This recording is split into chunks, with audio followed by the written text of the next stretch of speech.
stopped me cold and brought me up short.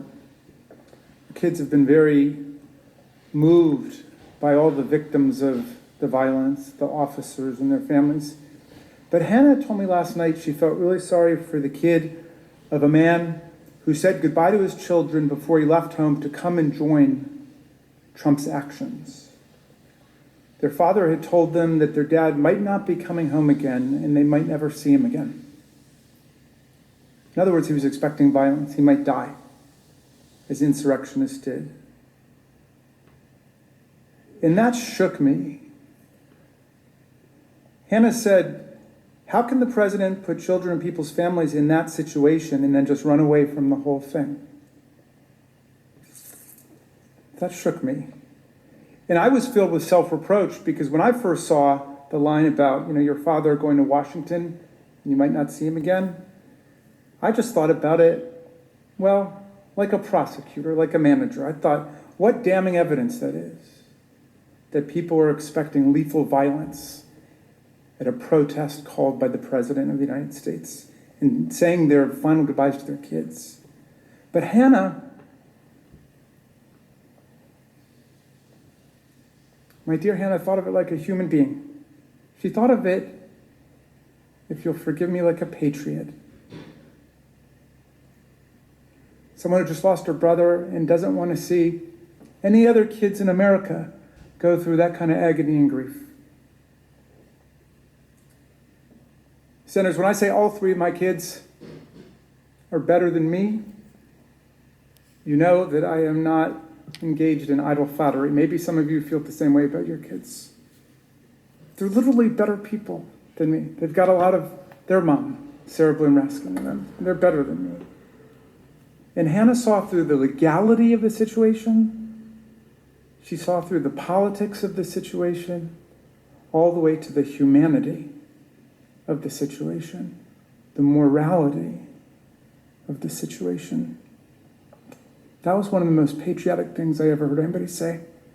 The children of the insurrectionists, even the violent and dangerous ones, they're our children too.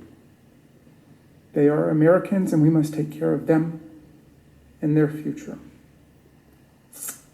We must recognize and exercise these crimes against our nation, and then we must take care of our people and our children, their hearts and their minds.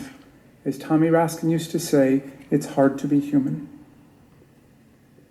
Many of the Capitol and Metropolitan police officers and guardsmen and women who were beaten up by the mob also have kids. You remember Officer Fanone, who had a heart attack after being tased and roughed up for hours by the mob, and then begged for his life, telling the insurrectionists that he had 4 daughters. And that just about broke my heart all over again. We talked about this for a long time last night. My kids felt terrible that other kids' fathers and mothers were pulled into this nightmare by a president of the United States.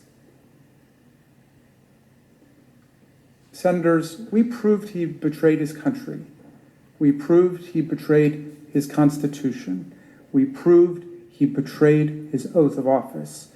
The startling thing to recognize now is that he is even betraying the mob. He told them he would march with them, and he didn't. They believed the president was right there with them somewhere in the crowd, fighting the fantasy conspiracy to steal the election and steal their country away from them. They thought they were one big team working together. He told them their great journey together was just beginning, and now there are hundreds of criminal prosecutions getting going all over the country. People getting set to say goodbye to members of their family. And the president who contacted them, solicited them, lured them, invited them, incited them, that president has suddenly gone quiet and dark. Nowhere to be found. He cannot be troubled to come here to tell us what happened and tell us why this was the patriotic and the constitutional thing to do. Senators, this trial in the final analysis is not about Donald Trump. The country and the world know who Donald Trump is. This trial is about who we are. Who we are.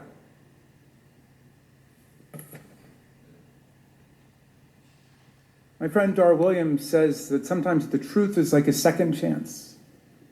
We've got a chance here with the truth.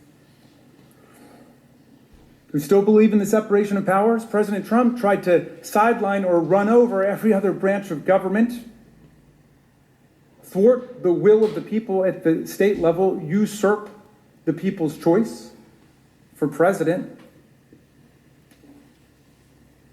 This case is about whether our country demands a peaceful, nonviolent transfer of power to guarantee the sovereignty of the people. Are we going to defend the people who defend us? Not just honor them with medals, as you rightfully did yesterday, but actually back them up against savage, barbaric, insurrectionary violence? Will we restore the honor of our capital and the people who work here? Will we be a democratic nation that the world looks to for understanding democratic values and practices and constitutional government and the rights of women and men? Will the Senate condone the President of the United States inciting a violent attack on our chambers, our offices, our staff, and the officers who protect us? When you see the footage of Officer Hodges stuck in the doorway, literally being tortured by the mob, if government did that to you, that would be torture. And when you see that footage and he's shouting in agony for his dear life, it's almost unwatchable.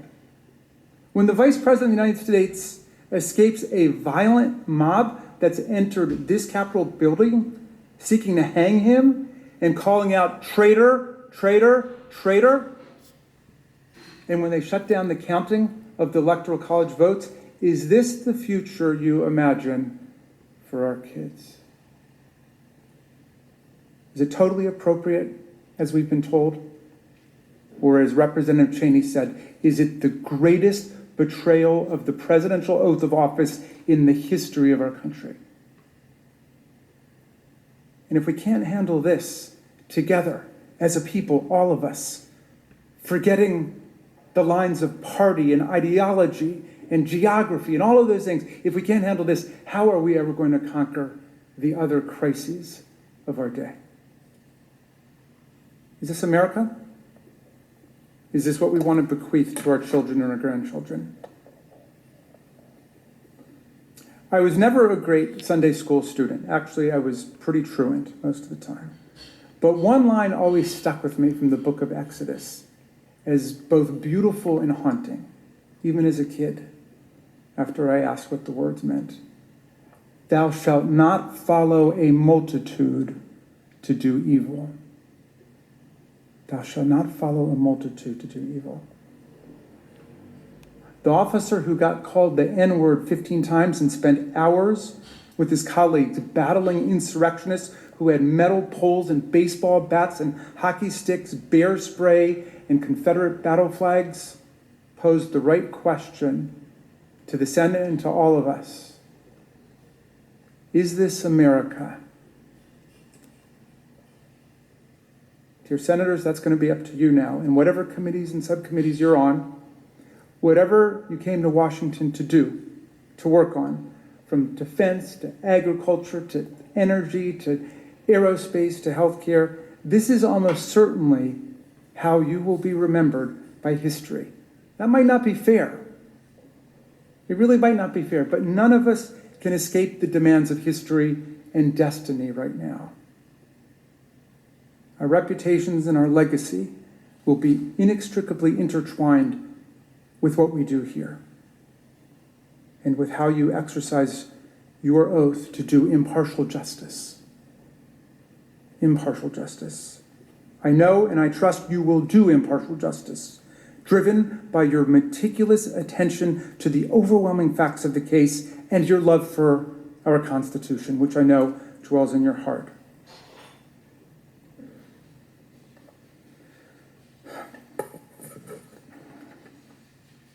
The times have found us, said Tom Paine, the namesake of my son. The times have found us. Is this America? What kind of America will we be? It's now literally in your hands. Godspeed to the Senate of the United States. We reserve any remaining time.